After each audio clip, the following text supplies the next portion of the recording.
सरकार ने सोमवार शाम को विवादास्पद नागरिकता संशोधन अधिनियम या सीए के लिए एक अधिसूचना जारी की, जिसे 2024 के लोकसभा चुनाव से कुछ हफ्ते पहले लागू किया जाना है। सीए, जो धर्म को पहली बार भारतीय नागरिकता का परीक्षण बनाता है, और यह डर पैदा हुआ कि इसका इस्तेमाल धार्मिक अल्पसंख्यकों को लक्षित करने के लिए किया जा सकता है, देश भर में हिंसक विरोध प्रदर्शनों के बीच दिसंबर 2019 में संसद द्वारा मंजूरी दे दी गई, जिसमें 100 से अधिक लोग मारे गए और कार्यकर्ताओं और विपक्षी राजनेताओं का उग्र प्रतिरोध। अब अधिसूचना जारी हो गई है। केंद्र सरकार बांग्लादेश, पाकिस्तान और अफगानिस्तान से गैर मुस्लिम प्रवासियों को नागरिकता दे सकती है, जो 31 दिसंबर 2014 से पहले भारत आए थे।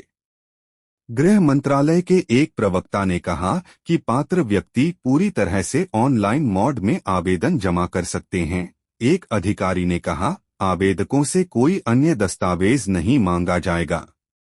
2019 के चुनाव से पहले सीए का कार्यान्वयन भाजपा के लिए एक प्रमुख अभियान मंच था, और यह अधिसूचना 1 महीने से भी कम समय बाद आई है, जब गृह मंत्री अमित शाह ने सीए को देश का एक अधिनियम कहा था और कहा था, इसे निश्चित रूप से अधिसूचित किया जाएगा।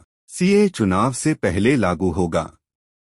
गृह मंत्री, जिन्होंने संसद के दोनों सदनों में इस विषय पर सरकार के आरोप का नेतृत्व किया, ने भी सीए और एनआरसी या राष्ट्रीय नागरिक रजिस्टर का इस्तेमाल मुसलमानों को निशाना बनाने के लिए किए जाने की आशंकाओं को खारिज कर दिया।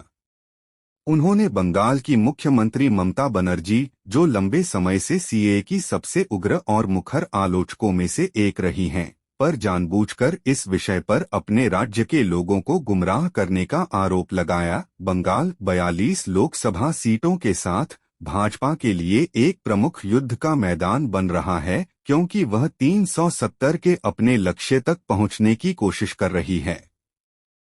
इस बीच सुश्री बनर्जी ने लगभग तुरंत ही हमला बोला और जल्दबाजी में बुलाई गई प्रेस कॉन्फ्रेंस में पत्रकारों से कहा कि उनकी सरकार लोगों के खिलाफ भेदभाव करने वाली किसी भी चीज का दृढ़ता से विरोध करेगी।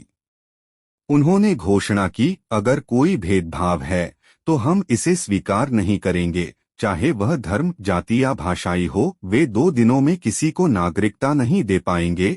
यह सिर्फ लॉलीपॉप और दिखावा है।